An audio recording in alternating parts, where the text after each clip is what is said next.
Hello friends, स्वागत है आप सभी का हमारे यूट्यूब चैनल पर। तो देखिए, कल हमने देखे थे जो नागरिकता है, नागरिकता से संबंधित जो जो महत्वपूर्ण तथ्य है वो हमने सारे देख लिए थे। ठीक है, आज हम देखेंगे, आज से हम स्टार्ट करेंगे नागरिकता के सिद्धांत कौन कौन से हैं। ठीक है, 5 सिद्धांत देखे थे कल के लेक्चर में हमने कि हम 5 सिद्धांतों को डिस्कस करेंगे। तो चलिए एक एक करके डिस्कस कर लेते हैं 5 सिद्धांतों को। ठीक है, तो आज का जो लेक्चर है, आज के लेक्चर में हमने क्या क्या डिस्कस करना है। नागरिकता का उदारवादी सिद्धांत, नाम, उसका आधार, इस सिद्धांत के समर्थक कौन कौन है, इसकी विशेषताएं क्या है, इसके दोष क्या है, इसके जो समर्थक है, जो विद्वान है, उनमें से हम 2 विद्वानों को कवर करेंगे। एक तो टी.एच. मार्शल है और दूसरे जॉन रोल्स है। फिर दूसरा देखेंगे हम मार्क्सवादी सिद्धांत। मार्क्सवादी सिद्धांत का हम अर्थ देखेंगे, विद्वान देखेंगे जो इस सिद्धांत का समर्थन करते हैं। और इन विद्वानों में हम देखेंगे एंथनी गिडेंस और जोसेफ स्टालिन को। ठीक है, कि इन्होंने नागरिकता के लिए क्या क्या मुख्य प्रावधान बताए थे, क्या क्या सिद्धांत दिए थे। तो चलिए लेक्चर स्टार्ट करते हैं। तो देखिए, सबसे पहले हम देखते हैं उदारवादी सिद्धांत। नागरिकता का उदारवादी सिद्धांत क्या है। तो उदारवाद से अर्थ क्या है। उदारवादी हमने देखा था, जो लोकतंत्र के सिद्धांत पढ़े थे, लोकतंत्र में भी हमने उदारवादी सिद्धांत देखा था। उदारवादी सिद्धांत से क्या मतलब है कि जिस सिद्धांत में स्वतंत्रता, व्यक्ति के अधिकार, सीमित राज्य, इन सब बातों पर बल दिया जाता है, इन सब चीजों को शामिल किया जाता है, वो होता है उदारवादी सिद्धांत।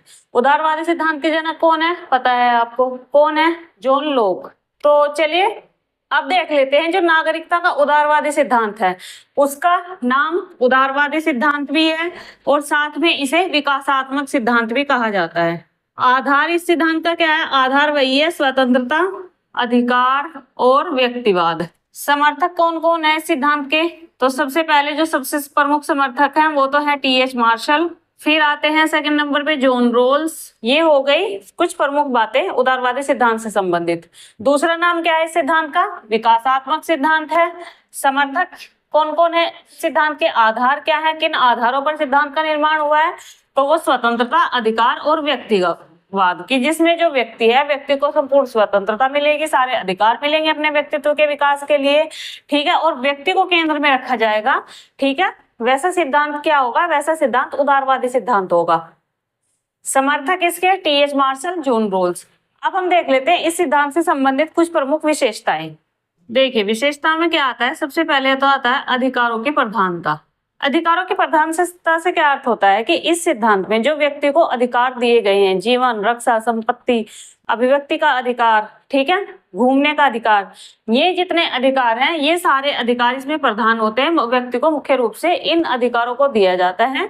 ठीक है, इन अधिकारों का सर्वाधिक महत्व है। फिर सेकंड, कानूनी दर्जा। उदारवादी सिद्धांत की, नागरिकता के उदारवादी सिद्धांत की एक विशेषता क्या है कि उसे कानूनी दर्जा मिलता है, कानून के रूप में व्यक्ति को नागरिक साबित किया जाता है। फिर थर्ड है राज्य की सीमित भूमिका। राज्य की सीमित भूमिका से क्या है कि जो व्यक्ति नागरिक होंगे, उदारवादी सिद्धांत के अंतर्गत जो व्यक्ति नागरिक होंगे, जो राज्य है, राज्य उनके कार्यों में ज्यादा हस्तक्षेप नहीं करेगा, केवल उन्हें सुरक्षा और न्याय प्रदान करेगा। इससे ज्यादा नागरिकों के जीवन में वो हस्तक्षेप नहीं करेगा, केवल सुरक्षा और न्याय प्रदान करेगा। ठीक।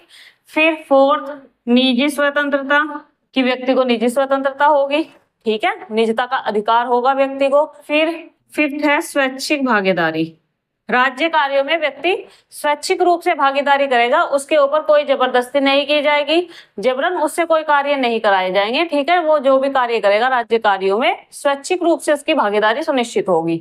समानता, कि किसी भी राज्य में सभी जो नागरिक है, सभी नागरिकों को समान माना जाएगा, किसी के भी साथ में जाति, लिंग, वेशभूषा आदि के आधार पर भेदभाव नहीं किया जाएगा, सभी व्यक्तियों को समान माना जाएगा। तो ये हैं इस सिद्धांत की विशेषताएं। अब विशेषताओं के साथ ही हम देख लेते हैं दोष। दोष में जो सबसे पहला दोष है इस सिद्धांत का दोष है सबसे पहला, कर्तव्यों की उपेक्षा। ठीक है, कि इस सिद्धांत में किस पर बल दिया गया, अधिकारों पर तो बल दिया गया है कि व्यक्ति के ये भी अधिकार है, व्यक्ति के वो भी अधिकार है, व्यक्ति अधिकार स्वरूप सारी चीजें ग्रहण कर सकता है। लेकिन जहाँ अधिकार होते हैं वहाँ कर्तव्य भी होते हैं, जहाँ अधिकार आपका होगा वहाँ आपके कुछ कर्तव्य भी होंगे, आपको कुछ काम भी करने पड़ेंगे वहां पर। तो इन्होंने इसके जो आलोचक थे सिद्धांत के, उन्होंने कहा था कि देखिए, इसका ये सबसे बड़ा दोष है कि इसमें आपने अधिकारों को तो बता दिया कि अधिकार क्या है, लेकिन कर्तव्य नहीं बताए, कर्तव्यों की आपने उपेक्षा कर दी है। फिर दूसरा, केवल औपचारिक समानता। केवल औपचारिक समानता क्या होगी कि देखिए, आप कानून के आधार पर तो कहते हैं कि सब बराबर है, सभी के साथ समानता का व्यवहार किया जाएगा, लेकिन अगर इसे वास्तविक रूप में देखें, अगर इसे वास्तविक रूप में लागू करने की बात आती है तो वहां हमें असमानताएं दिखाई देती है। अमीर गरीब में असमानताएं दिखाई देती है, उच्च वर्ग निम्न वर्ग में असमानताएं दिखाई जाती है, लिंग भेद के आधार पर असमानताएं हमें दिखाई देती है। ठीक है, तो इसलिए जो इसमें औपचारिक उदारवाद सिद्धांत में नागरिकों को जो समानता दी जाती है वो केवल औपचारिक समानता है। थर्ड, अत्यधिक व्यक्तिवाद, कि इसमें जो व्यक्तिवाद है, व्यक्ति को जो केंद्र में रखा गया है, व्यक्ति को सारे अधिकार दे दिए हैं, व्यक्ति के ऊपर कोई कर्तव्य नहीं रखा है, तो इससे क्या हो गया, इससे जो उदारवादी सिद्धांत है वो व्यक्तिवाद की ओर ज्यादा आकर्षित हो गया है, अत्यधिक उसमें व्यक्तिवाद आ गया है। फिर फोर्थ, राजनीतिक उदासीनता। राजनीतिक उदासीनता क्या होगी कि देखिए, जो उदारवादी सिद्धांत है, उदारवादी सिद्धांत में जो अधिकार, स्वतंत्रता, इन सब चीजों पर बल दिया गया है, तो जो इन्होंने क्या किया, इन्होंने राजनीति में एक उदासीनता का माहौल पैदा कर दिया है। फिर सामुदायिक भावना की कमी। जब व्यक्तिवाद ज्यादा होगा, व्यक्ति केवल अपने हित के बारे में सोचेगा, तो सामुदायिक भावना की कमी तो अपने आप होनी है, क्योंकि व्यक्ति केवल किसके बारे में सोच रहा है, केवल अपने हित के बारे में सोच रहा है। तो इससे जो समाज हित है, समाज हित पीछे रह जाता है, और यही वजह है कि अगर व्यक्तिवाद अधिक है तो उससे सामुदायिक भावना की कमी आती है। ये थे उदारवादी सिद्धांत के दोष। ठीक है, अब हम देख लेते हैं एक एक करके विद्वानों को कि इन सिद्धांतों से संबंधित विद्वान कौन कौन से हैं। ठीक है, और उन्होंने क्या क्या सिद्धांत दिया है। तो देखिए, विद्वानों में हम सबसे पहले किसको डिस्कस करेंगे, उदारवादी सिद्धांत के विद्वान हम देख रहे हैं, वो है सबसे पहले T.H. मार्शल। ये इस सिद्धांत के सबसे प्रमुख विद्वान है, जनक तो नहीं कहा जा सकता, लेकिन हाँ सबसे प्रमुख विद्वान है ये। दूसरा, जो इनकी पुस्तक है, पुस्तक का नाम है सिटीजनशिप एंड क्लास, नागरिकता और सामाजिक वर्ग। प्रकाशन कब हुआ है इसका, 1950 में। ठीक है, इनकी पुस्तक कौन सी है, सिटीजनशिप एंड क्लास, नागरिकता और समाज, और जिसका प्रकाशन कब हुआ, 1950 में हुआ है। ठीक है, इन्होंने नागरिकता के बारे में क्या कहा था कि नागरिकता क्या है, किसी समाज की पूर्ण और समान सदस्यता। ठीक है, नागरिकता क्या होगी, नागरिकता किसी भी समाज की, आप किसी भी समाज में हो, उस समाज में आप पूर्ण सदस्य हो, आप समान सदस्य हो, आप जितने सदस्य हैं सभी सदस्यों के समान आपको सारे अधिकार मिल रहे हो, कानूनी रूप से भी समाज के पूर्ण सदस्य होने चाहिए, आर्थिक रूप से भी, सामाजिक रूप से भी और राजनीतिक रूप से भी। ठीक, तो वही उन्होंने बताया कि जो नागरिकता है, नागरिकता समाज की पूर्ण और समान सदस्यता है। आप किसी समाज के पूर्ण सदस्य हो, समान सदस्य हो, तो वो क्या होगी, वो आपकी नागरिकता होगी। फिर इन्होंने क्या किया था अपनी पुस्तक में, इन्होंने बताया, इन्होंने जो ब्रिटेन में नागरिकता का विकास हुआ था उस पर इन्होंने अध्ययन किया था। इनके जो मतलब सिद्धांत है, इनका जो सिद्धांत है, इनका सिद्धांत मुख्य रूप से ब्रिटेन में नागरिकता का किस प्रकार से विकास हुआ इस विषय पर आधारित है। और इसी के आधार पर हम देख लेते हैं कि उन्होंने जो नागरिकता है, नागरिकता के उन्होंने 3 तत्व बताए थे।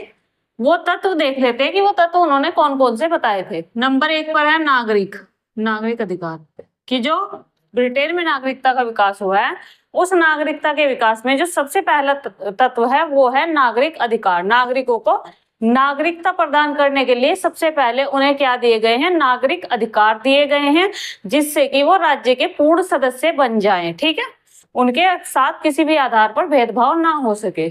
नागरिक अधिकारों में उन्होंने क्या क्या शामिल किया है, विचार व अभिव्यक्ति, धर्म की स्वतंत्रता, संपत्ति का अर्जन, कानून के समक्ष स्वतंत्रता, जबरनबंदी न बनाया जाना। ठीक है, नागरिकता के जो 3 तत्व है, 3 तत्वों में उन्होंने सबसे पहले नागरिक अधिकार बताया था, और नागरिक अधिकार के बारे में कहा था उन्होंने कि जो विचार और अभिव्यक्ति की स्वतंत्रता है, अपना कुछ सोचने और बोलने, जो हम सोच रहे हैं उस चीज को बोलने की स्वतंत्रता, जो हम धर्म मान रहे हैं उस धर्म को मानने की स्वतंत्रता, उसके अनुसार आचरण करने की स्वतंत्रता, संपत्ति इकट्ठा करने की जो स्वतंत्रता है, और कानून के समक्ष स्वतंत्रता जो है, कानून के सामने किसी को किसी किसी को ये नहीं माना जाएगा कि कौन छोटा है, कौन बड़ा है, कौन अमीर है, कौन गरीब है। कानून के समक्ष स्वतंत्रता होगी, सब बराबर होंगे, ठीक है। और उसके बाद जबरदस्ती ना बनाया जाना कि किसी भी व्यक्ति को बिना बात के, बिना किसी दोष के जबरदस्ती जेल में ना ठूस दिया जाना। ये बताए थे उन्होंने नागरिक अधिकार। और इन नागरिक अधिकारों के बारे में उन्होंने कहा था कि देखिए, जो 1689 का अधिकार घोषणा पत्र था, उससे ये सारे अधिकार व्यक्तियों को, ब्रिटेन के नागरिक को दिए गए थे, ठीक है। उसके द्वारा इन्होंने ये सारे अधिकार ब्रिटेन के नागरिक को दिए गए थे, और इसी वजह से उन्होंने इसे नागरिक अधिकारों में सबसे सर्वोत्तम माना था, ब्रिटेन के अधिकारों के घोषणा पत्र को।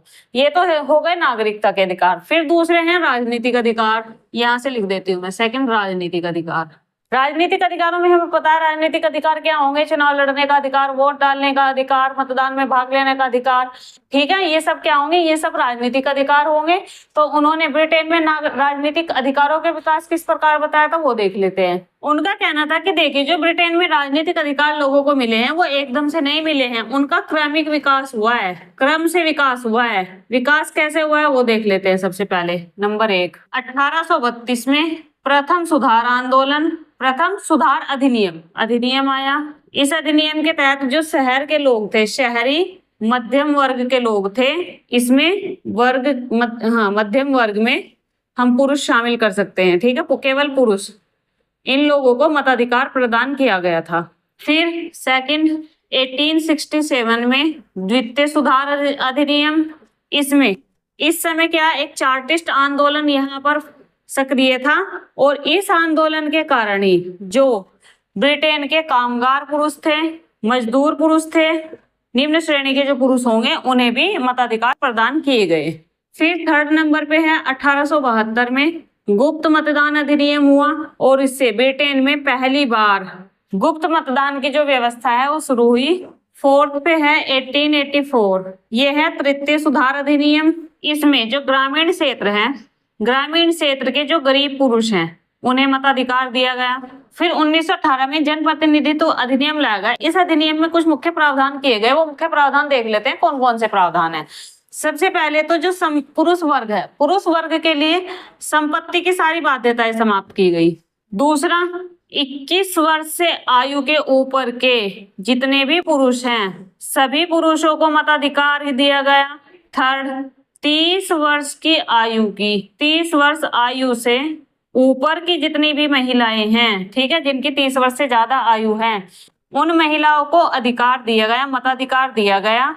लेकिन इसके लिए कुछ संपत्ति की बाध्यताएं रखी गई। उसके बाद 6 नंबर पे है 1928 में आया समान मताधिकार अधिनियम।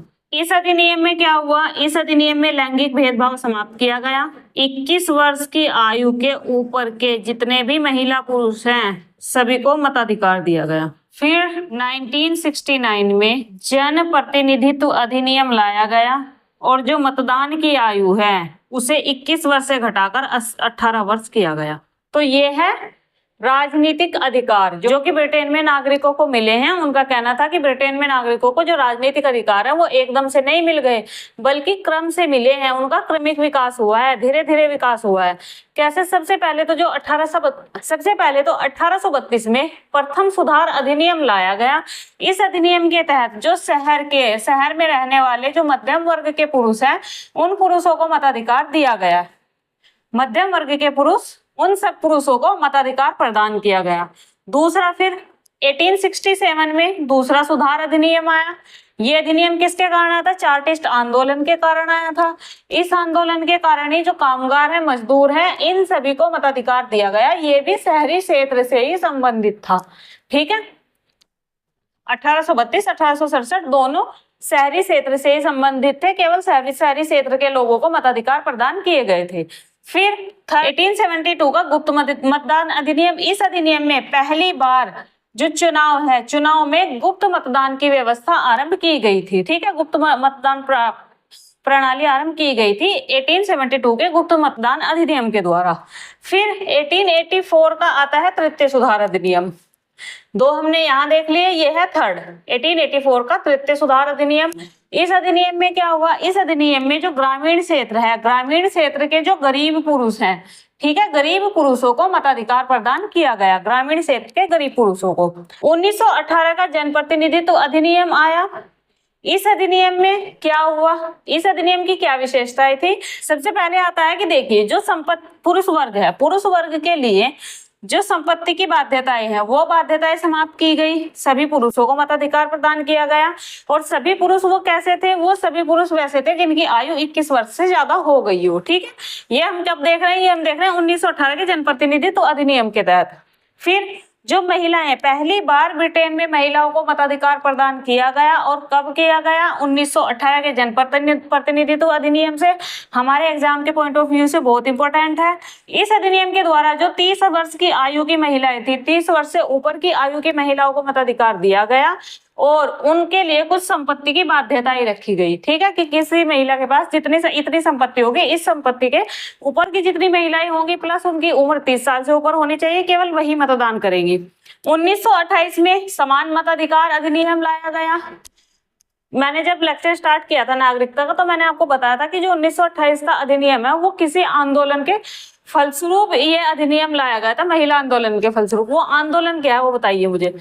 तो जो ये समान मताधिकार अधिनियम लाया गया 1928 में, इसमें लैंगिक भेदभाव को समाप्त किया गया मताधिकार में। 21 वर्ष की आयु की जितनी महिलाएं हैं, जितनी पुरुष हैं, सभी महिला पुरुषों को मताधिकार प्रदान किया गया, ठीक है, 1928 में। फिर 1969 में लास्ट में क्या हुआ, ये 1969 का जनप्रतिनिधित्व अधिनियम आया। इसमें जो भी 18 वर्ष से ऊपर की आयु के जितने भी महिला पुरुष थे, उन सभी महिला पुरुषों को मताधिकार प्रदान किया गया समान रूप से, ठीक है। तो ये हमने देख लिए कौन कौन से, दो देख लिए हमने, एक तो नागरिक अधिकार देख लिया, दूसरा राजनीतिक अधिकार देख लिए। 3 तत्व बताइए ना इन्होंने। अब हमारे पास क्या रह जाता है, अब हमारे पास रह जाता है सामाजिक अधिकार, वो भी हम देख लेते हैं एक बार, ठीक है। इम्पोर्टेंट है आपके एग्जाम के लिए, बहुत बहुत बहुत ज्यादा इम्पोर्टेंट है, मोस्ट इम्पोर्टेंट है हमारे एग्जाम के लिए, यूजीसी नेट के एग्जाम के लिए, ये वाला पार्ट तो खासकर। फिर तीसरा तत्व है सामाजिक अधिकार। सामाजिक अधिकारों में क्या क्या शामिल किया गया? नागरिकों को न्यूनतम आर्थिक सुरक्षा, स्वास्थ्य, शिक्षा और सम्मानजनक जीवन की गारंटी, ठीक है, ये थे सामाजिक अधिकार। अब जो टीएच मार्शल है, टीएच मार्शल ने ब्रिटेन में कैसे कैसे सामाजिक अधिकारों का उदय हुआ, ठीक है, कैसे कैसे सामाजिक अधिकारों ने अपना विकास किया, वो किस प्रकार से बताया वो देख लेते हैं हम। इनका हम देख लेते हैं, ये नहीं, जो सामाजिक अधिकार है इसका देख लेते हैं विकास कैसे हुआ। सबसे पहले 1870 में प्राथमिक शिक्षा के बारे में प्रावधान किए गए, और इस अधिनियम में पहली बार सभी बच्चों को मुफ्त और अनिवार्य शिक्षा का प्रावधान किया गया, ठीक है, किसमें? 1870 के प्राथमिक शिक्षा अधिनियम में, अधिनियम है ये, ठीक है, प्राथमिक शिक्षा अधिनियम में। फिर 1880 में जो 5 से 10 वर्ष के बच्चे हैं, सभी बच्चों के लिए अनिवार्य शिक्षा का प्रावधान किया गया। थर्ड, 1891 में जो शिक्षा है उस शिक्षा को पूर्ण रूप से मुफ्त कर दिया गया। 1906 में विद्यालयों में मुफ्त भोजन की व्यवस्था की गई बच्चों के लिए। 1908 में जो 70 वर्ष से अधिक उम्र के लोग हैं, उन लोगों के लिए पेंशन का प्रावधान किया गया। 1911 में राष्ट्रीय बीमा अधिनियम लाया गया। इस अधिनियम के द्वारा पहली बार जो औद्योगिक श्रमिक हैं उन्हें बीमारी भत्ता, बेरोजगारी भत्ता और बीमे का कानूनी अधिकार दिया गया। फिर 7वें नंबर पे आता है 1942 में एक बेवरिज रिपोर्ट आई, एक विद्वान थे बेवरिज, उन्होंने रिपोर्ट दी और इस रिपोर्ट में उन्होंने 5 महादानवों का वर्णन किया। कौन कौन से हैं? अभाव, बीमारी, अज्ञानता, बेरोजगारी और गंदगी। और इन्होंने तर्क दिया कि जो सरकार है, सरकार का ये कर्तव्य है कि वो नागरिकों को जन्म से लेकर शमशान जाने तक, मृत्यु भी नहीं कहा उन्होंने यही कहा कि शमशान जाने तक सामाजिक सुरक्षा प्रदान करें, और ये उनका जन्मसिद्ध अधिकार है। फिर 8 नंबर पे आता है 1945 में पारिवारिक भत्ता अधिनियम आया। इस अधिनियम में जिन परिवारों में बच्चे होते थे, ठीक है, बच्चों वाले परिवारों को आर्थिक सहायता उपलब्ध कराई गई। फिर 1948 में राष्ट्रीय स्वास्थ्य सेवा का उदय हुआ। इसमें लोगों को मुफ्त इलाज और स्वास्थ्य सेवाएं उपलब्ध कराई गई। ठीक है, तो ये थे जो नागरिकता का तीसरा तत्व है, टी.एच. मार्शल ने बताया, वो है सामाजिक अधिकार। ठीक है, वो है क्या? सामाजिक अधिकार। अब देखिए सामाजिक अधिकार में क्या शामिल होता है कि सामाजिक अधिकार में नागरिकों को न्यूनतम आर्थिक सुरक्षा, उनके पास कम से कम इतना पैसा होना चाहिए कि वो अपनी जो जरूरतें हैं, ठीक है, जो मूलभूत आवश्यकताएं हैं, उन आवश्यकताओं की पूर्ति कर सके। दूसरा, स्वास्थ्य, शिक्षा, सम्मानजनक जीवन की गारंटी। ये सब किस में आते हैं? ये सब आते हैं सामाजिक अधिकार में। ठीक है, तो इन सामाजिक अधिकारों के विकास के बारे में उन्होंने बताया कि ब्रिटेन में इन सामाजिक अधिकारों का विकास किस किस प्रकार से हुआ। सबसे पहले 1870 में प्राथमिक शिक्षा अधिनियम आया। इस अधिनियम में पहली बार सभी बच्चे, जितने भी बच्चे हैं, सब बच्चों को मुफ्त और अनिवार्य शिक्षा का प्रावधान किया गया। फिर 1880 में 5 से 10 वर्ष के जो आयु के बच्चे हैं, उन सब बच्चों को अनिवार्य शिक्षा का प्रावधान कराया गया। फिर 1891 में जो शिक्षा है, शिक्षा को पूर्ण रूप से मुफ्त कर दिया कि आप पढ़िए, पैसों की आप चिंता मत कीजिए, आपकी शिक्षा जो है वो पूर्ण रूप से मुफ्त है, फ्री है। फिर 1906 में विद्यालयों में मुफ्त भोजन की व्यवस्था की गई। जो हमारे यहाँ मध्याह्न भोजन योजना है वो वहां कब चली है, कब स्टार्ट हुई है? 1906 में। फिर 1908 में जो 70 वर्ष से अधिक आयु के लोग थे, उन लोगों को पेंशन का प्रावधान किया गया, पेंशन देने का उन लोगों को प्रावधान किया गया 1908 में। 1911 में राष्ट्रीय बीमा अधिनियम लागू हुआ वहां पर, और इस अधिनियम के फलस्वरूप पहली बार जो औद्योगिक श्रमिक हैं, औद्योगिक श्रमिकों को बीमारी भत्ता, बेरोजगारी भत्ता, बीमा का कानूनी अधिकार, ये सब कानूनी अधिकार प्रदान किए गए। फिर 1942 में बेवरिज रिपोर्ट आई। बेवरिज एक विद्वान थे, उन्होंने रिपोर्ट दी और उन्होंने अपनी रिपोर्ट में जो ब्रिटेन में जो असमानताएं हैं, उन असमानताओं में 5 महादानव का वर्णन किया था उन्होंने, कि ये 5 महादानव हैं जो कि हमारे समाज के लिए हितकर नहीं है, हानिकारक है। कौन कौन से? एक तो अभाव, ठीक है, लोगों के पास अभाव, मूलभूत चीजों का अभाव, बीमारी, अज्ञानता, बेरोजगारी और गंदगी, कि ये किसी भी सभ्य समाज के लिए या किसी भी विकसित समाज के लिए महादानव का काम करते हैं, दानव हैं ये। और इसमें उन्होंने तर्क दिया कि देखिए जो सरकार है, सरकार को अगर इन चीजों को खत्म करना है, इन दानवों को खत्म करना है, तो सरकार का क्या कर्तव्य है कि सरकार जो नागरिक है, नागरिकों को जन्म से लेकर शमशान जाने तक, मृत्यु तक नहीं कहा इन्होंने, क्योंकि मृत्यु के बाद भी कुछ क्रियाएं करनी पड़ती है, लेकिन उन्होंने कहा कि जब व्यक्ति का जन्म हो जाए, जन्म से लेकर शमशान जाने तक के जितनी भी सामाजिक सुरक्षा है, वो सामाजिक सुरक्षा नागरिकों को सरकार प्रदान कराए, और ये उनका जन्मसिद्ध अधिकार है। ठीक है, सरकार ये नहीं कह सकती कि हम अपनी तरफ से तुम्हारे ऊपर एहसान कर रहे हैं, ये उनका अधिकार है, सरकार उन्हें ये अधिकार प्रदान कर रही है। फिर 1945 में पारिवारिक भत्ता अधिनियम आया, जिसमें जिन परिवारों में बच्चे थे, बच्चों वाले परिवारों को आर्थिक सहायता प्रदान की गई। फिर 1948 में राष्ट्रीय स्वास्थ्य सेवा का उदय हुआ, और इसी में ही लोगों को मुफ्त इलाज और स्वास्थ्य सेवाएं उपलब्ध कराई गई। जो हमारे यहाँ आयुष्मान भारत योजना लागू हुई है, वो वहां कब लागू हो गई थी? 1948 में वो वहां पर लागू हो गई थी। तो देखिए 1950 में क्योंकि इनकी बुक आई है, तो 1948 तक के इन्होंने जितने भी मुख्य मुख्य प्रावधान थे, वो सारे प्रावधान अपने जो सिद्धांत है, अपने सिद्धांतों में ऐड कर लिए हैं, जोड़ लिए हैं। और इसीलिए जो मार्शल है, मार्शल ने कहा था कि देखिए जो सामाजिक अधिकार है, जो ये अधिकार है, सामाजिक अधिकारों को उन्होंने बताया कि जो सामाजिक अधिकार है वो राजनीतिक और नागरिक अधिकारों का आधार है। अगर नागरिकों को ये अधिकार प्रदान होंगे, अगर नागरिकों को सामाजिक अधिकार मिलेंगे, तभी उनको जो राजनीतिक है और जो नैतिक अधिकार है, उन अधिकारों का फायदा हो पाएगा, उन अधिकारों का लाभ मिल पाएगा। इसलिए जो सामाजिक अधिकार है वो सभी अधिकारों के आधार हैं, और इसलिए इन जरूरतमंदों की आवश्यकताएं पूरी करने के लिए, जरूरतमंदों की देखभाल करने के लिए जो सरकार है, सरकार को कल्याणकारी कार्य करने चाहिए। ठीक है, तभी देश में बेहतर नागरिकों का विकास हो पाएगा, बेहतर नागरिकता देश में विकसित हो पाएगी। ठीक है, देश के लोगों में विकसित हो पाएगी। तो ठीक तो ये हमने देख लिया है मार्शल का नागरिकता का सिद्धांत। मार्शल ने नागरिकता के बारे में क्या कहा था। ठीक है, मार्शल हमने कवर कर लिया। अब हम देख लेते हैं जॉन रॉल्स का सिद्धांत। इन्होंने जो बहुलवादी लोकतंत्र है, यहाँ बहुलवादी नागरिक नहीं है, नागरिक सिद्धांत नहीं है, यहाँ बहुलवादी लोकतंत्र सिद्धांत है।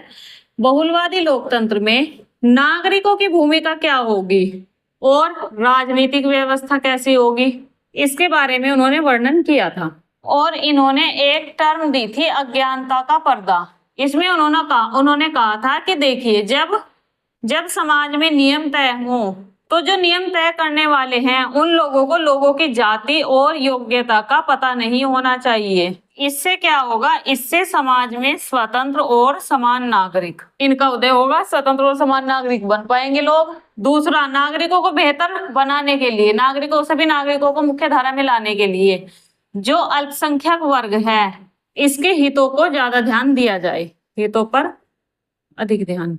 ठीक है, जॉन रॉल्स भी यही चाहते थे कि देखिए, जो भी कोई राज्य है उस राज्य में रहने वाले जितने भी व्यक्ति हैं उन व्यक्तियों का कल्याण होना चाहिए। ठीक है, नागरिकता की जो धारणा है, नागरिकता की अवधारणा ही लोक कल्याण की अवधारणा है कि जितने भी व्यक्ति किसी राज्य में रह रहे हैं उस राज्य में रहने वाले व्यक्तियों को समान स्वतंत्रता मिले, समान अधिकार मिले। ठीक है, सभी व्यक्तियों को अपनी जो व्यक्तित्व विकास है, व्यक्तित्व विकास के समान अवसर मिले, किसी के साथ किसी भी आधार पर, जाति, लिंग आदि के आधार पर भेदभाव ना हो।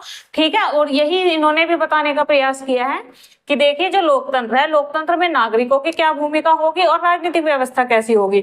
इसी में इन्होंने कहा कि राजनीतिक व्यवस्था में हमें क्या करना है, जब हमें समाज में नियम तय करने हैं तो जो नियम तय करने वाले हैं उन लोगों को ये पता नहीं होना चाहिए कि हम जिस समूह के लिए या जिस समुदाय के लिए नियम बना रहे हैं उस समूह की जाति क्या है। ठीक है, उस समूह की जाति क्या है और उस समूह की योग्यता क्या है। इससे क्या होगा, इससे समाज में ऐसे नियम बनेंगे जिनके बायस्ड होने की, ठीक है, जिनके किसी से प्रभावित होने की संभावना कम रहती है, और जो वो नियम होंगे वो नियम समाज में स्वतंत्र और समान नागरिकों को का विकास कर पाएंगे। ठीक है, समान नागरिक राज्य को दे पाएंगे। और इसमें सबसे ज्यादा ध्यान किसका रखना चाहिए, इसमें सबसे ज्यादा ध्यान हमें जो रखना है वो रखना है अल्पसंख्यक वर्ग के हितों का, या ऐसे वर्ग के हितों का जो कि समाज की मुख्य धारा में शामिल नहीं है। ठीक है, अब देखिए, ये हो गया जॉन रॉल्स का सिद्धांत। अब इसके बाद हम देख लेते हैं मार्क्सवादी सिद्धांत। तो अब हम देख लेते हैं नागरिकता का मार्क्सवादी सिद्धांत। इस सिद्धांत की जो मान्यता है वो मान्यता क्या है कि जो समाज है, समाज को जो अधिकार मिले हैं वो वर्ग संघर्ष की देन है, कि वो किसी सरकारों ने अपने आप नहीं दिए हैं, वो किसकी देन है, वर्ग संघर्ष की देन है। कैसे देखेंगे हम अभी। उनका कहना था कि देखिए, जो आपने उदारवादी व्यवस्था में देखा है कि नागरिकों को समानता प्रदान की गई है, स्वतंत्रता सरकार द्वारा प्रदान की गई है, अधिकार सरकार द्वारा प्रदान किए गए हैं, ये सब क्या है, ये सब एक दिखावा है। जो वास्तविक अधिकार होते हैं, वास्तविक अधिकार वो पूंजीवादी व्यवस्था में वो या वो लोकतंत्र में किसके पास होते हैं, पूंजीवादियों के पास होते हैं, धनी वर्ग के पास होते हैं।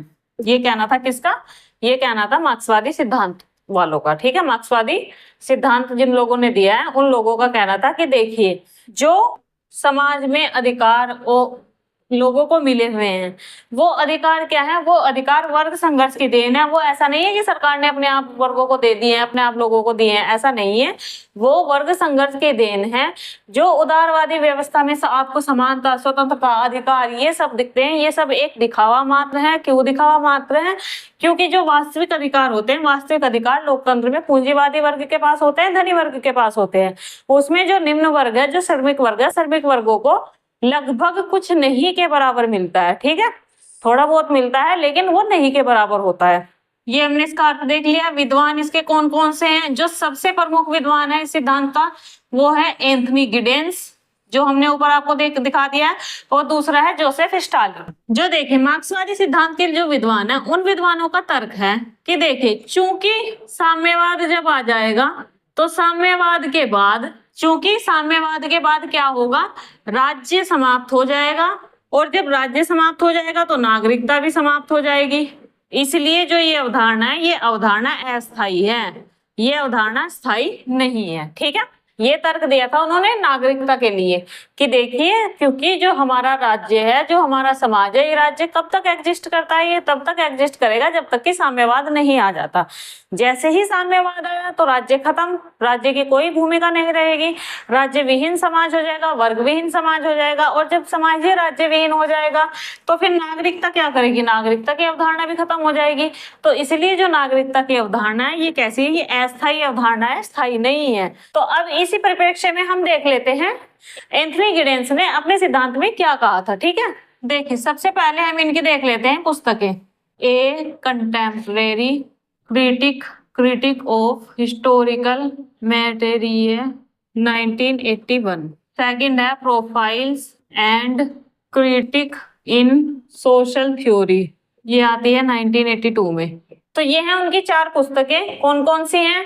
A contemporary critique of historical materialism 1981, profiles and critique in social theory 1982, the constitution of society 1984 और the nation state and violence 1985।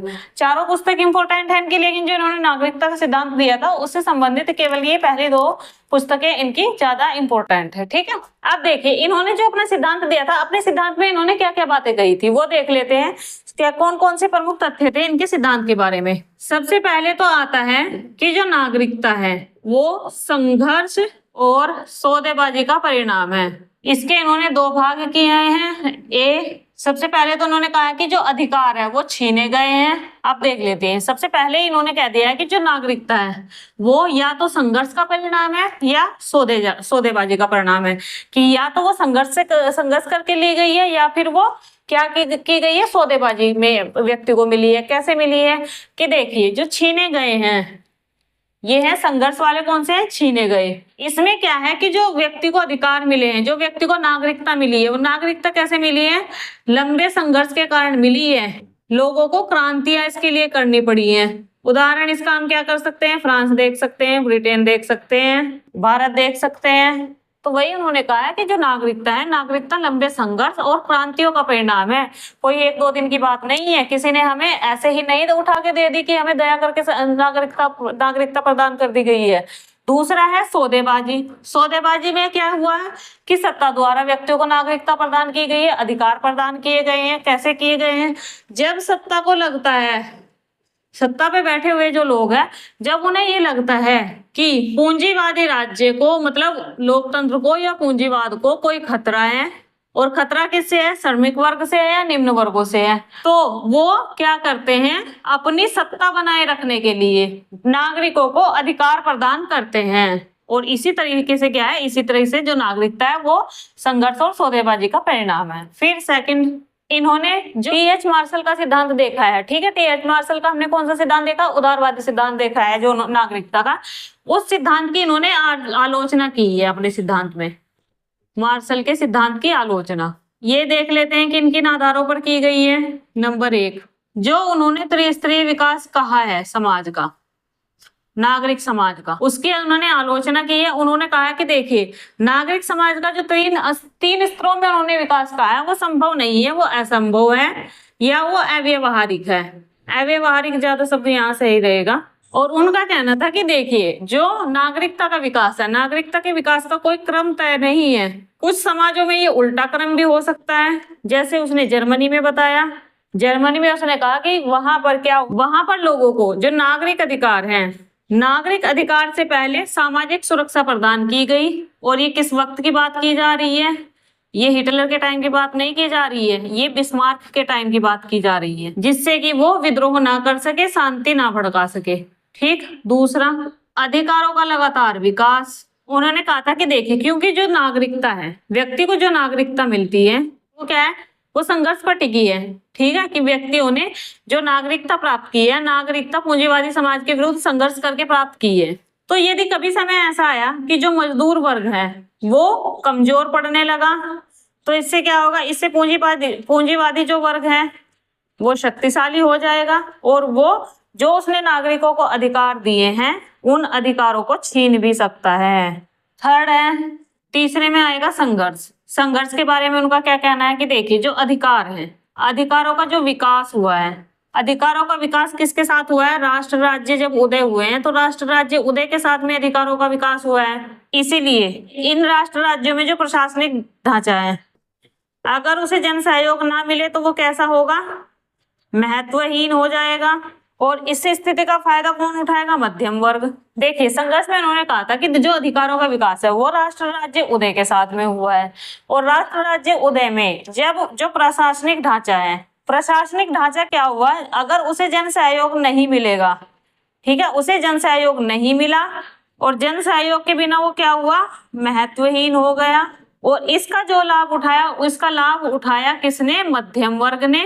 और उसने अधिकार के लिए कई स्तरों पर संघर्ष किया और अपने अधिकार प्राप्त कर लिए। फिर फोर्थ नंबर पे आता है अधिकारों का विकास साथ साथ, ठीक है, साथ साथ अधिकारों का विकास। उसने कहा कि जो 1689 का अधिकार घोषणा पत्र है उसमें व्यक्तियों को राजनीतिक और नागरिक अधिकार, ये अधिकार कैसे मिले हैं? साथ साथ मिले हैं। केवल पूंजीपति वर्ग के लिए। पूंजीपति वर्ग के लिए क्यों? कि इन अधिकारों ने जो पश्चिम राज्य हैं उनमें पूंजीपति वर्ग को बढ़ावा दिया है, उनके हितों को लाभ पहुंचाया है। तो ये हो गए किसके? जो एंथनी गिडेंस हैं, एंथनी गिडेंस के आलोचनाएं जो उन्होंने मार्शल के सिद्धांत में की है। देखिए हम देख लेते हैं सारी चीजें एक एक करके। कि सबसे पहले हमने पुस्तकें देखी हैं, उसकी पुस्तकें हमने देख ली। एक contemporary critic of historical materialism 1981 में इन्होंने लिखी थी। दूसरी है profiles and critique in social theory 1982 में इन्होंने लिखी। फिर द कॉन्स्टिट्यूशन ऑफ सोसाइटी 1989 में लिखी। फिर the nation states and violence 1985 में इन्होंने लिखी। उसके बाद इनके सिद्धांत से संबंधित प्रमुख तथ्य क्या है कि इन्होंने जो नागरिकता है, नागरिकता को माना है कि नागरिकता संघर्ष और सौदेबाजी का परिणाम है। नागरिकता कोई ऐसा नहीं है कि राज्य अपने आप अपनी मर्जी से व्यक्ति को दे रहा है। इसमें अगर राज्य किसी व्यक्ति को नागरिकता दे रहा है तो उसमें या तो निम्न वर्गों का संघर्ष छिपा हुआ है या फिर राज्य का कोई लाभ या राज्य का कोई लालच छिपा हुआ है जिसकी वजह से वह लोगों को नागरिकता प्रदान कर रहा है। ठीक है, इसके उसने दो भाग बताए कि देखिए जो संघर्ष है, संघर्ष को किस वे में ले सकते हैं कि जो समाज के जो व्यक्ति हैं उन्होंने अधिकार छीने गए हैं, उन्हें अधिकार दिए नहीं गए हैं। उन्होंने अधिकार छीनी कैसे है? उन्होंने लंबे समय तक संघर्ष किया है, क्रांतियां की हैं, तब जाके उन्हें अधिकार प्राप्त हुए हैं। जैसे हम अपने भारत देश में देख सकते हैं जो निम्न वर्ग के लोग हैं, जो ओबीसी वर्ग के लोग हैं, वो लोग लगातार अपने अधिकारों को प्राप्त करने के लिए उन्होंने संघर्ष किया है, तब जाके उन्हें कुछ कानूनी अधिकार प्राप्त हो पाए हैं। ठीक है, और इसमें हम उदाहरण देख सकते हैं, फ्रांस का भी देख सकते हैं, ब्रिटेन का भी देख सकते हैं, भारत को हमने देख ही लिया है। फिर दूसरा है सत्ता द्वारा दिए गए हैं। सत्ता कब व्यक्ति को अधिकार देगी? सत्ता व्यक्ति को तब अधिकार देते हैं जब उसे लगता है कि जो पूंजीवादी व्यवस्था है उसे खतरा उत्पन्न हो रहा है, या फिर हमारा जो शासन है, हमारे शासन को कोई खतरा उत्पन्न हो रहा है। तो ऐसे समय में सरकार क्या करते? अपनी सत्ता बनाए रखने के लिए नागरिकों को अधिकार प्रदान करती है। ये है मूल किसका? एंथनी गिडेंस के सिद्धांत का, जो उन्होंने नागरिकता का सिद्धांत दिया था। फिर उन्होंने मार्शल के सिद्धांत की आलोचना की है। इनके सिद्धांत का प्रमुख भाग यही है, मार्शल के सिद्धांत की आलोचना। क्या आलोचना की है? सबसे पहले उसने कहा कि जो ये आपने त्रिस्तरीय विकास बताया, 3 स्तरों का विकास बताया आपने, यह कैसा है? अव्यवहारिक है। ठीक है, असंभव है, अव्यवहारिक है। क्यों अव्यवहारिक है? क्योंकि देखिए जो नागरिक अधिकार हैं या नागरिक अधिकार के तत्व हैं, उनका कोई एक क्रम तय नहीं है कि किस समाज में कौन से अधिकार पहले व्यक्ति को मिल जाएंगे। इनका आपने तो बताया है नागरिक अधिकार पहले मिले व्यक्ति को, फिर राजनीतिक अधिकार मिले, फिर सामाजिक अधिकार मिले, लेकिन यही क्रम जर्मनी में उल्टा हुआ है। जर्मनी में उल्टा कैसे हुआ है कि वहां व्यक्ति को नागरिक अधिकारों की जगह सामाजिक सुरक्षा पहले दी गई। ये बिस्मार्क की नीति थी, और ये किस लिए दी गई? जिससे कि जो समाज है, समाज में विद्रोह न भड़कने पाए। ठीक है, फिर अधिकारों का लगातार विकास। उन्होंने कहा कि देखिए जो नागरिकता है, नागरिकता किस पर टिकी होती है? संघर्ष पर टिकी हुई होती है। ठीक है, कि अपने अधिकार लोग कैसे प्राप्त करते हैं, संघर्ष करके प्राप्त करते हैं। तो जब सरकार को ये लगता है, जब कि मजदूर वर्ग कमजोर हो रहा है, मजदूर वर्ग कमजोर पड़ रहा है, तो पूंजीवादी व्यक्ति क्या होंगे, पूंजीवादी व्यक्ति उसके अधिकार छीन लेंगे। और जब लगेगा कि मजदूर वर्ग ज्यादा मजबूत हो रहा है, तो मजदूर वर्ग क्या करेगा, वो क्रांति करेगा, वो पूंजीपति जो वर्ग है, पूंजीपति वर्ग से अपने अधिकार वापस प्राप्त कर लेगा। इस तरीके से क्या है, इस तरह जो अधिकार है, अधिकारों का लगातार विकास होता रहता है, लगातार उसमें संघर्ष चलता रहता है। ठीक है, फिर संघर्ष क्या है, संघर्ष को उन्होंने बताया कि देखिए, जो आपने बताया है कि जो आपने सिद्धांत दिया है, आपके सिद्धांत के अकॉर्डिंग, आपके सिद्धांत की अगर हम आलोचना करें तो जो अधिकार है, अधिकारों का विकास राष्ट्र राज्य के उदय के साथ हुआ है। जब से राष्ट्र राज्य उदय होने शुरू हुए हैं, ठीक है, कि राष्ट्र राज्य उदय कैसे होंगे, कि किसी एक देश ने अपनी बाउंड्री तय कर ली, अपनी सीमा तय कर ली है, और इस सीमा, उस सीमा के बारे में उसने बता दिया कि ये सीमा मेरी है, इतनी सीमा तक मेरा हिस्सा है। तो वो क्या हो गए, उससे राष्ट्र राज्यों का उदय हुआ। और राष्ट्र राज्य के उदय के साथ ही एक प्रशासनिक ढांचा जो बना, उस प्रशासनिक ढांचे में जन सहयोग के बिना क्या हुआ, जन सहयोग के बिना वो प्रशासनिक ढांचा महत्वहीन था। और इसका जो लाभ है, इसका सबसे बड़ा लाभ किसने उठा लिया, मध्यम वर्ग ने उठा लिया। मध्यम वर्ग ने क्या किया, मध्यम वर्ग ने अपने अधिकारों के लिए संघर्ष किया और अपने अधिकार प्राप्त कर लिए। ठीक है, निम्न वर्ग को अधिकार नहीं मिले, मध्यम वर्ग ने अपने अधिकार प्राप्त कर लिए। फिर अधिकारों का विकास साथ साथ हुआ। उन्होंने कहा, जो आपने 1689 का अधिनियम बताया है, इस अधिनियम में केवल एक प्रकार के अधिकार शामिल नहीं थे, केवल नागरिक अधिकार ही शामिल नहीं थे, इस अधिनियम में राजनीतिक अधिकार भी शामिल थे। तो क्या हुआ है कि अधिकारों का जो विकास है, वो अधिकारों का विकास साथ साथ हुआ है। फिर अधिकार केवल पूंजीपति वर्ग के लिए, उन्होंने कहा कि जो आपने ये अधिकार बताए हैं, सामाजिक, राजनीतिक और आर्थिक, ये अधिकार केवल पूंजीपति वर्ग को मिले हैं। पश्चिम देशों में केवल पूंजीपति वर्ग का भला हुआ है, उनसे श्रमिक वर्ग का भला नहीं हुआ है। ठीक है, तो ये थे एंथनी गिडेंस के विचार नागरिकता के सिद्धांत से संबंधित। अब हम देख लेते हैं जोसेफ स्टालिन के विचार। ठीक है, जोसेफ स्टालिन ने नागरिक सिद्धांतों के बारे में क्या कहा है। देखिए, जोसेफ स्टालिन कौन थे। जोसेफ स्टालिन का हमें पता है कि रूस से थे वो। तो सबसे पहले हम देख लेते हैं जोसेफ स्टालिन की पुस्तकें। कौन कौन सी पुस्तकें हैं, Marxism and the national question, Marxism and the national question 1913 में इन्होंने लिखी है। The foundation of the Leninism 1924 में लिखी है। अनार्किज्म और सोशलिज्म 1946 में इन्होंने लिखी है। और डायलेक्टिकल एंड हिस्टोरिकल मटेरियलिज्म ये लिखी है उन्होंने 1938 में। चारों बुक इंपॉर्टेंट है, इसलिए मैंने सिर्फ यही बुक रखी है। वैसे इनकी बहुत सारी बुक है, लेकिन ये चारों बुक हमारे लिए इंपॉर्टेंट है। फिर इन्होंने जो सिद्धांत दिया है, वो दिया है सोवियत नागरिकता का सिद्धांत। ठीक है, सोवियत नागरिकता का समाजवादी मॉडल सिद्धांत इनके सिद्धांत को कहा जाता है, नागरिकता के सिद्धांत को। ये सिद्धांत क्या था, देख लेते हैं एक एक करके इसके बारे में भी। प्रमुख तथ्य, ये सबसे पहले इन्होंने बताया था सकारात्मक या वास्तविक नागरिकता। इसके बारे में उनको कहना था कि सकारात्मक वास्तविक नागरिकता क्या होगी, कि देखिए, यदि आपने व्यक्ति को अभिव्यक्ति की स्वतंत्रता दी है, घूमने की स्वतंत्रता दे दी है, पढ़ने लिखने की स्वतंत्रता दे दी है, सारी स्वतंत्रताएं अपने व्यक्ति को दे दी है, लेकिन उसके पास इन स्वतंत्रताओं का उपयोग करने के लिए संसाधन नहीं है, संसाधनों की कमी है, भूखा है व्यक्ति, ठीक है, बेरोजगार है व्यक्ति। तो क्या ये जो संसाधन, ये जो आपने स्वतंत्रताएं दी है, ये स्वतंत्रताएं किस काम की हैं, किसी भी काम की नहीं है। ठीक है, ये स्वतंत्रताएं फिर किसी भी काम की नहीं रहेगी अगर वो व्यक्ति की जो मूलभूत आवश्यकताएं हैं, मूलभूत आवश्यकता ही व्यक्ति की पूरी नहीं हो पा रही है, तो फिर इन स्वतंत्रताओं से क्या करना है, इन स्वतंत्रताओं का क्या काम है। इसलिए उन्होंने अपने सिद्धांत में सबसे पहले व्यक्तियों को रोजगार की गारंटी दी, दूसरा मुफ्त सामाजिक लाभ, और थर्ड है समानता का अधिकार, सेकंड है कर्तव्य प्रधान नागरिकता। एक ही बार समझ लेंगे फिर हम इसे। कर्तव्य प्रधान नागरिकता में क्या होगा, अनिवार्य श्रम, सार्वजनिक संपत्ति की रक्षा। फिर थर्ड, विचार मूलक व एकदलीय नागरिकता। तो देखिए, ये है जोसेफ स्टालिन का नागरिकता का सिद्धांत। इसमें देखिए, जो सबसे पहले है, सबसे पहले उन्होंने माना था सकारात्मक या वास्तविक नागरिकता। ठीक है, ये मैंने आपको समझा दिया है कि अगर व्यक्ति के पास अपनी जो मूलभूत आवश्यकताएं हैं, मूलभूत आवश्यकताओं को पूरा करने के संसाधन ही उपलब्ध नहीं होंगे, तो आपने जो ये कानूनी स्वतंत्रताएं व्यक्ति को दे दी है, इन स्वतंत्रताओं का कोई लाभ नहीं होगा। इसीलिए सबसे पहले आपको क्या करना है, सबसे पहले आपको लोगों को रोजगार की गारंटी देनी है।